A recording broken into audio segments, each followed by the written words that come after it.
kind of walking a little bit as I do this. I'm just sitting there at my desk kind of thinking about a few things. I've discovered this new channel called Cold Fusion on YouTube, and it is awesome. It's giving me a lot of ideas, and it talks a lot about what's going on in the near future in the tech world. So it gives me a lot to think about, getting some skills in. And I just got a call regarding my student loan. I didn't pick it up though because I was sitting at the desk, and by the time I could have run out with the phone, they'd stopped calling me and they didn't leave a message.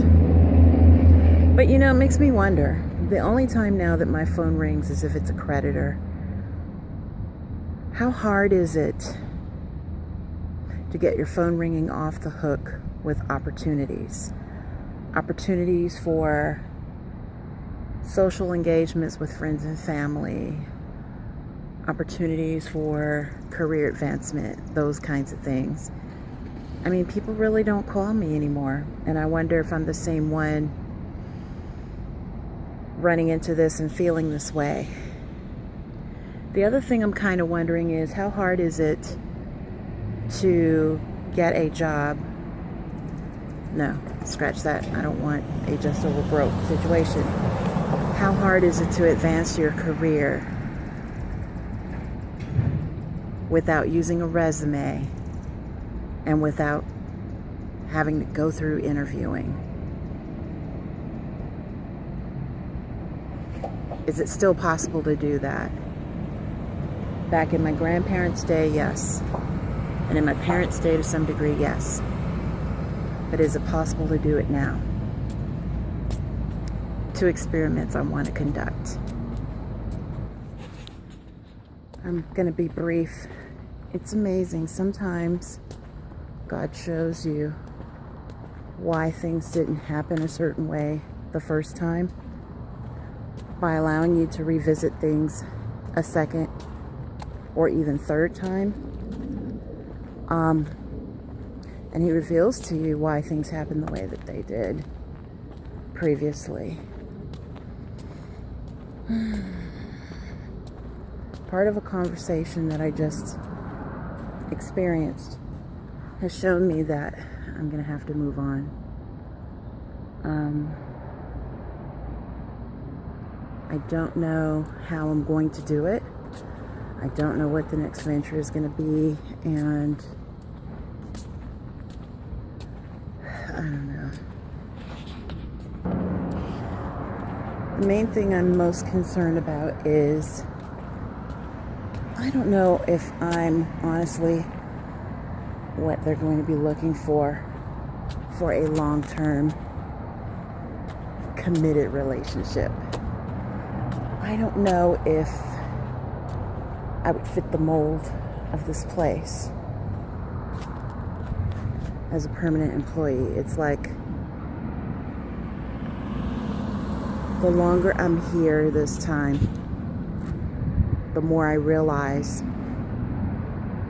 that I needed to have moved on. I needed to have pushed for a much higher paying career. And this is teaching me a lot of things about myself, and it's teaching me that I have more value than this. And I don't know why I said that like a question. I have more value than this. It's teaching me that I have more value than this. And I don't know, I'm going to have to venture out and try something different.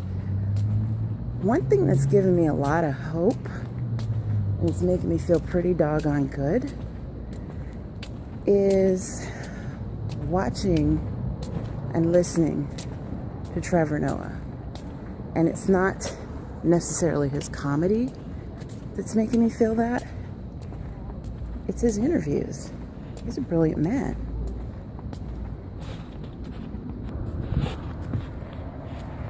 So he's the type of person that I think if I ever got to know him, we would be good friends.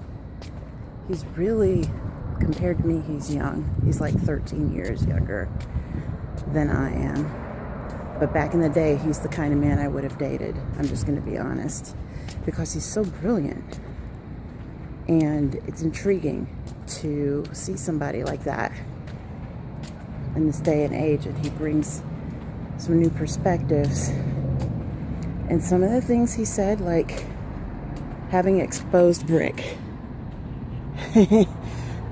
What that means in his culture means that if you have exposed brick inside of a place, that you don't have the financial resources to cover that up. It's like a constant reminder of your poverty. So he was saying he had a hard time moving into Jon Stewart's office at The Daily Show because Jon Stewart's office had exposed brick.